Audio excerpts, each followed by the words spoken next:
Mense baie welkom, my naam is Marius Tolmey, ons van die maatskappy Agri Africa. So ons gaan vandag eers gesels 'n bietjie rondom ons Legend tapkar produktelyn. Die 3 modelle wat ons vervaardig in Suid-Afrika is die Legend CB23 of in mielies gemeete 18 ton tapkar, die Legend CB30 wat 'n 24 ton tapkar is en die Legend CB40, die heel ou boot wat 'n 31 ton tapkar is. Eerstens, as ons met die masjien begin, sal julle sien hy het 'n baie swaar onderstel en julle kan ook oplet na die aste wat ons gebruik. Die aste is ontwikkel om 80 ton te kan dra en die hubs wat ons dan saam met die masjiene gebruik is gereed elkeen om omtrent 30 ton te dra. So tussen die twee het ons omtrent 60 ton wat ons op hierdie masjiene kan hanteer. Nog 'n unieke eienskap van die masjiene is dat hulle binne 2 minute uit kan laai. So die CB30 wat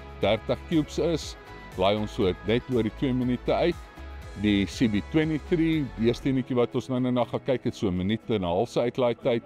En die CB40 31 ton is so net onder die 3 minute. Ander unieke eienskappe is die invalshoeke van die tapkar. Hy's 'n gravitasietapkar wat dan jou materiaal na een sentrale punt toe voer en dan direk uittap. Een van die groot goeders is, julle sal sien die spesifieke hoeke van die tapkar is almal teen verskillende hoeke uitgewerk.